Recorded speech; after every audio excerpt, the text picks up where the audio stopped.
जय माँ इंद्राक्षी जय अम्बे। इंद्राक्षी धाम में दर्शकों आप सभी का हम हार्दिक स्वागत करते हैं। आज के दिन जिन जातकों का जन्म दिवस है, मैरिज एनिवर्सरी है, उन सभी को हमारी तरफ से बहुत बहुत शुभकामनाएं।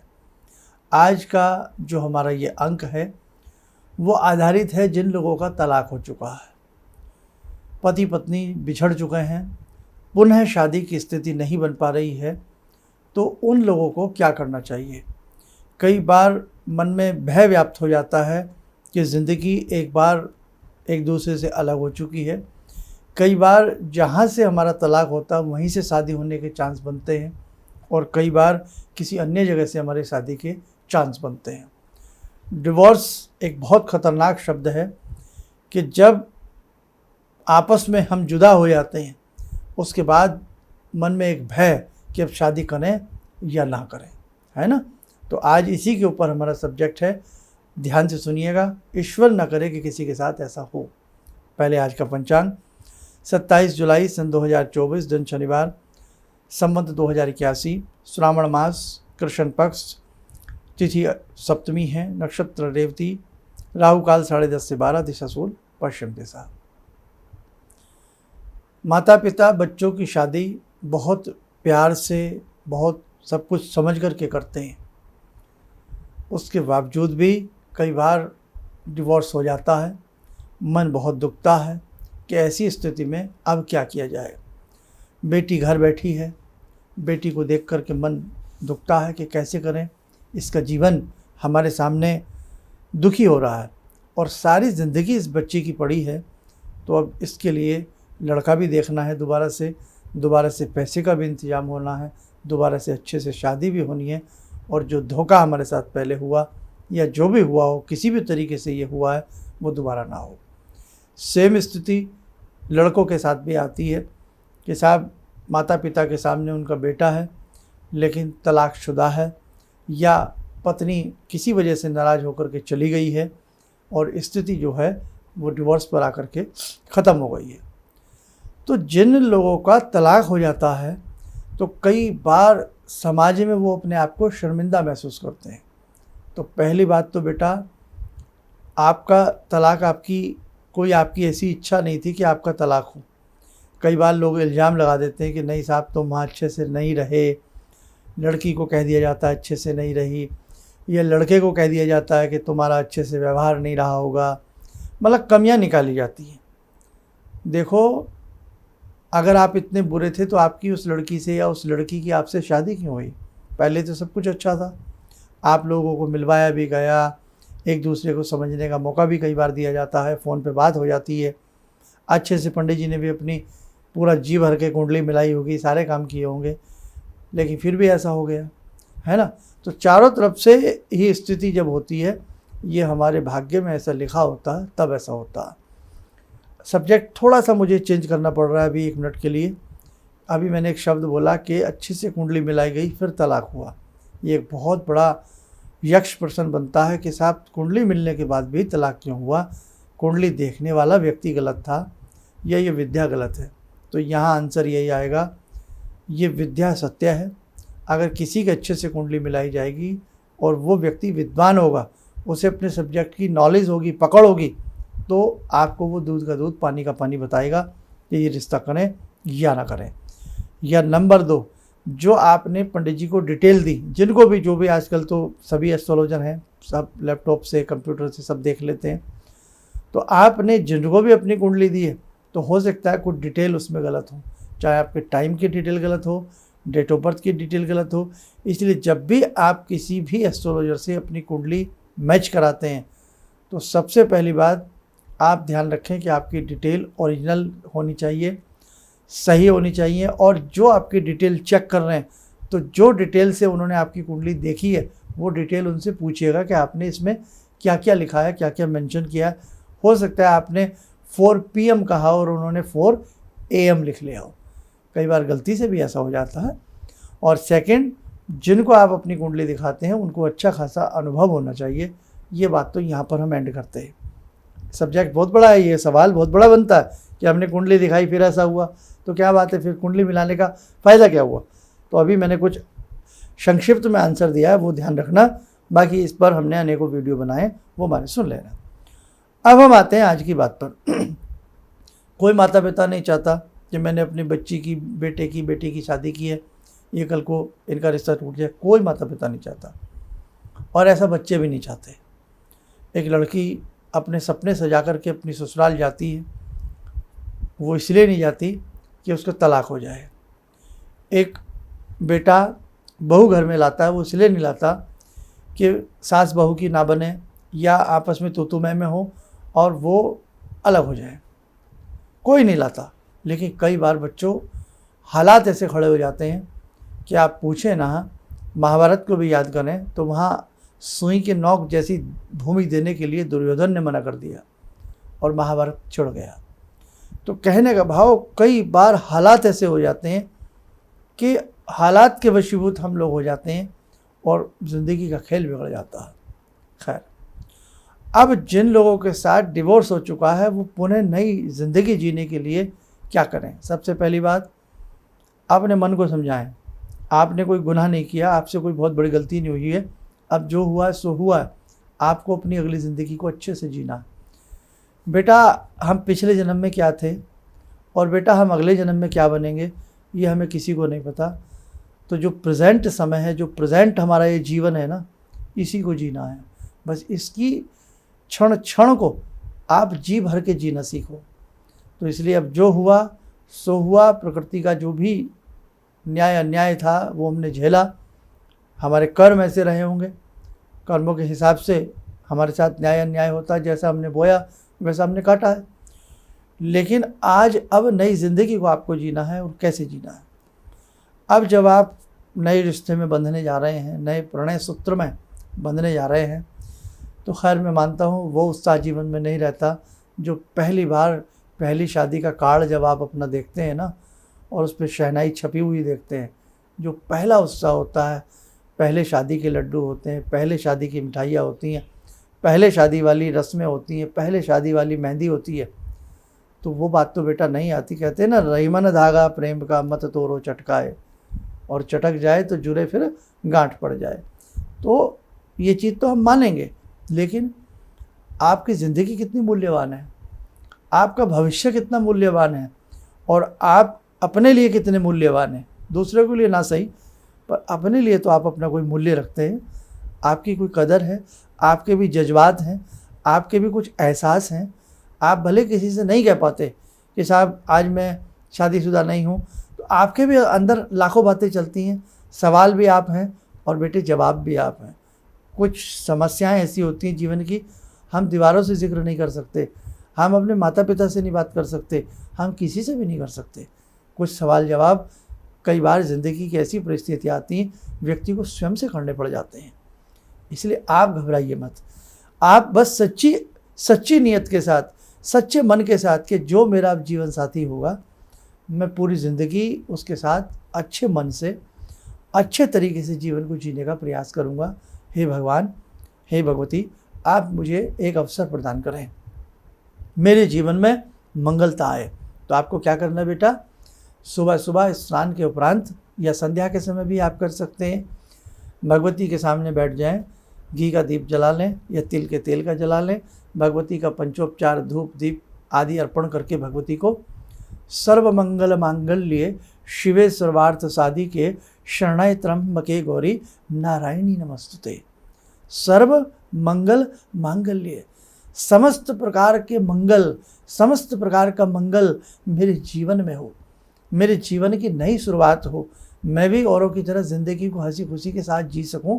मैं भी एक ज़िंदगी क्या होती है, एक पति पत्नी का सुख क्या होता, एक परिवार का सुख क्या होता। हे भगवती, हे जगदम्ब, आपकी कृपा से मुझे भी वो प्राप्त हो। तो बेटे, इस मंत्र की 1 माला या इस मंत्र की 3 माला आप प्रतिदिन करें, और इसी मंत्र का बेटे जपा जप करें। चलते फिरते उठते बैठते इसी मंत्र को आप लोग जपते रहें। नंबर 2 बात, थर्सडे के दिन, बृहस्पतिवार के दिन अपने जुपिटर माउंट के ऊपर हल्दी का तिलक जरूर लगाइए। That is Jupiter mount. ये इंडेक्स फिंगर के नीचे जो गद्दी सी बनी होती है, गुरु पर्वत होता है। इस पर हल्दी का या केसर का तिलक लगाएं। हल्दी का लगा लें, केसर बहुत महंगा मिलेगा। घर में सबके हल्दी होती है रसोई घर में। थोड़ी सी हल्दी हथेली पे रखें, घोल लें। और आप किस उंगली से लगाएंगे? आप किस उंगली से लगाएंगे? रिंग फिंगर से, अनामिका उंगली से। अनामिका क्यों? रिंग फिंगर क्यों? शादी की अंगूठी भी इसी उंगली में पहनाई जाती है। इसी में पहनी थी ना कभी आपने, ठीक है? भगवान आपको दोबारा पहनाएगा, घबराना मत। रिंग फिंगर में क्यों अंगूठी पहनाई जाती है? क्यों? क्योंकि इस उंगली की जो नस नाड़ियाँ हैं वो हमारे हृदय से आकर के टकराती हैं, और पति पत्नी का रिश्ता हृदय से होता है, प्रेम का रिश्ता होता है। इसलिए रिंग फिंगर में ही रिंग पहनाई जाती है। तो आपने अपने भले ही बाएं हाथ की रिंग फिंगर से अपने जुपिटर माउंट के ऊपर हल्दी का तिलक लगा लें। अभी सूक्ष्म हाथ पीला किया है, और विष्णु भगवान की कृपा से आपके हाथ पीले शीघ्र होंगे। जब हल्दी का तिलक लगावें, ओम ब्रह्म बृहस्पतये नमः, पुनः सुन लें, ओम ब्रह्म बृहस्पतये नमः। हर थर्सडे लगाएं, हर थर्सडे ऐसा बोलें। मस्तक पे भी हम लगा सकते हैं। अब बात नंबर 3, मंगलवार के दिन ओम मंगलाय नमः बोल करके मस्तक के ऊपर लाल तिलक, बिंदी कुछ भी लगाएं। बहुत लोग ऐसे ऑफिस में जॉब करते हैं, ऐसे प्रोफेशन में हैं कि हम सनातन धर्म में सांस लेते हैं लेकिन हम तिलक नहीं लगा सकते। बड़ी विडंबना की बात है, बड़ी अफसोस की बात है। खैर, ऐसी स्थिति में बेटे आप लोग मार्स जो माउंट होता है हथेली में, मंगल पर्वत होता है। मंगल पर्वत कहाँ होता है साहब? ये अंगूठा है, ये अंगूठा है, अंगूठे के यहाँ ये सारा नीचे की तरफ शुक्र है, अंगूठे से थोड़ा सा ऊपर को ये मंगल पर्वत है। मंगल 2 जगह होते हैं, हाथ में यहाँ होते हैं और यहाँ होते हैं, आप सिर्फ एक ही जगह। इसी से रिंग फिंगर से लाल तिलक मंगलवार के दिन ओम मंगलाय नमः बोल करके या तो यहाँ लगा लें, मस्तक पे लगा लें, या दोनों स्थानों पर लगा लें। बहुत सुंदर बात। मंत्र ओम सर्वमंगल मांगल्ये शिवे सर्वार्थ साधिके शरण्ये त्र्यंबके गौरी नारायणी नमस्तुते। ओम सर्वमंगल मांगल्ये शिवे सर्वार्थ साधिके शरण्ये त्र्यंबके गौरी नारायणी नमस्तुते। इसी मंत्र को आपको पढ़ना है। बहुत जल्द जगदम्बा माँ हैं, और जितनी व्याकुल माँ होती है ना संसार में अपनी संतान के लिए, उतना कोई नहीं हो सकता। तो इसलिए आप इसे करें, बहुत अच्छा आपको भगवती की कृपा से प्रसाद मिलेगा, आपका काम बनेगा, और हमें भी अच्छा लगेगा। हमें भी ज़रूर कमेंट कीजिएगा कि आपकी भगवती की हमने साधना की और हमारा ये कार्य बना, है ना। तो हम भी तो तुम्हारे एक मित्र की तरह हैं, तुम्हारे पिता की तरह हैं, तुम्हारे गुरु की तरह हैं, तुम्हारे भाई की तरह हैं। जैसे रिश्ता हमसे बनाओ, हम भी तुम्हारे बड़ों की तरह। इसलिए हमारा हर अंक में यही प्रयास होता है कि आप हमारे बच्चे की तरह हो, और किसी भी तरीके से बच्चे आनंदित हों, बच्चों के जीवन का जो दुख है वो दूर हो जाए। तो बेटा आप ये करिएगा। और यदि कुंडली मिलाने वाली बात आ जाए कि साहब अब जहाँ हम शादी कर रहे हैं तो इस बार हम अच्छे से कुंडली मिलाएंगे, हमारे साथ वैसा ना हो जैसे पहला हुआ, उस स्थिति में आप किसी विद्वान को अपनी कुंडली दिखाएं। कुंडली नहीं है तो हाथ की रेखाएं दिखाएं, और नहीं तो कुछ भी मत दिखाएं, भगवती के ऊपर छोड़ दें, भगवान पे छोड़ दें। अब जीत तुम्हारे हाथों में, अब हार तुम्हारे हाथों में है। हमने तो, हे प्रभु, हे जगदम्बा, हमने तो अपनी ज़िंदगी तुम्हारे हाथों में छोड़ दी है। तुम्हारे चरणों में हम बैठे हैं, तुम्हारे चरणों में हम शीश नवाते हैं। अब जैसा हो आपके हाथ में, हमारी डोर आपके हाथ में। ऐसा दृढ़ विश्वास के साथ अपने आप को जगदम्बा को समर्पित कर दें। माँ कभी बुरा नहीं करेंगी। माँ हमेशा बच्चों के साथ न्याय करती हैं, हमेशा अपने बच्चों की ज़िंदगी बनाने का माँ प्रयास करती हैं। लेकिन कई बार आप अच्छे से साधना नहीं कर पाते, कई बार आप उथले मन से, अधूरे मन से भगवान को याद करते हो। इसलिए जीवन में परीक्षाएं तो बेटा सबकी हैं। ऐसा मत कहा करो कि हमारे साथ ऐसा हुआ। परीक्षाओं से कोई बचा नहीं है, न राम बचे न श्याम बचे, कोई नहीं बचा। परीक्षाएं सबको देनी पड़ी। आप संसार में अगर आओगे तो परीक्षाओं से तो गुजरना पड़ेगा। बिना परीक्षाएं दिए ज़िंदगी में कोई पास नहीं हो सकता। इसलिए आप घबराए ना करें, अच्छे से भगवान पर विश्वास करें, आपका कार्य सिद्ध होगा। चलिए समय चला आज की साधना का, जुड़ते हैं जगत जननी मंगल करणी भगवती जगदम्बा से। ॐ सिन्दूरारुणविग्रहां त्रिनयनां माणिक्यमूलस्फुरात् स्तारानायकशेखरं स्मितमुखी भापेन वक्षोरुवां पाणिभ्यामलपूर्णरत्नचषकां रत्नोत्परां बिभ्रति सौम्यां रत्नघटस्थरक्तचरणां ध्यायेत्परां अम्बिकां खड्गं चक्रगदेषु चापपरिगान् शूलम्बुशोण्डिं शिरा शङ्खं संदधतीं करे स्त्रीनयनां सर्वाङ्गभूषावृतां नीलासमद्युतिमास्य पाददशकां सेवे महाकालिकां यामास्तो स्वपितैहरो कमलजो हन्तुं मधुं कैटवम् विद्युद्दामसमप्रभां मृगपते स्कन्दस्थितां भीषणां कन्या विहकरवालखेटविलसा धस्ताविरासेवितां हस्तैश्चक्रगदाशिखेटविशिखां चापं गुणं तर्जनीं विप्राणामलिलात्मिकां शशिधरां दुर्गां त्रिनेत्रां भजे। कवच बना लें, ध्यान करें, जगत जननी का शुभ आशीष हम सबके ऊपर बरस रहा है।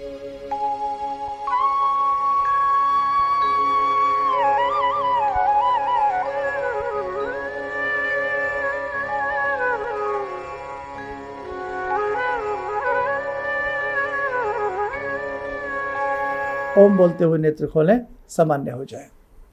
आगे आने वाला समय साधनाओं से भरा रहेगा। आप हमारे संग जुड़े रहें। हमारे 2-3 प्लेटफार्म्स हैं, सभी से आप जुड़े रहिएगा और हम प्रयास करेंगे कि आप जब भी हमारा कार्यक्रम सुने देखें तो कुछ ना कुछ आपको प्राप्त हो। चलिए, आप सब लोग स्वस्थ रहें, सुखी रहें। इन्हीं शुभकामनाओं के साथ हम अपनी वाणी को विराम देते हैं। जय जय अम्बे। शर्मा जी से करीब 5 साल से जुड़ा हूँ और उनके मार्गदर्शन पे मेरा परिवार और हम चल रहे हैं। चारों बेटा बिटिया हम लोग भी दिल्ली गए थे। उसके बाद जितने भी शिविर होते हैं उस प्रोग्राम हम लोग अटेंड करते हैं और शर्मा जी के साथ हम लोग जुड़े हैं और उनके मार्गदर्शन पे हम लोग चल रहे हैं। और मेरी यही आप सब लोग से अपेक्षा है, सबसे उम्मीद है कि सब लोग इन्हीं से जुड़े और सही इस कार्यक्रम को बढ़ाएं और इन्हीं के मार्गदर्शन चले। किसी भी समस्या के समाधान के लिए मिले प्रसिद्ध हस्तरेखा एवं वास्तु विशेषज्ञ प्रोफेसर धर्मेंद्र शर्मा जी से। नोट: शिविर में भाग लेने हेतु एवं व्यक्तिगत रूप से मिलने के लिए कॉल करने का समय सुबह 10 बजे से शाम 6 बजे तक। हमारे विभिन्न ज्ञानवर्धक कार्यक्रम देखने के लिए आप हमें अभी सब्सक्राइब करें, बेल आइकन को प्रेस करें ताकि आप देख सकें हमारा कार्यक्रम सबसे पहले। और अधिक जानकारी के लिए फेसबुक पेज को लाइक करना न भूलें।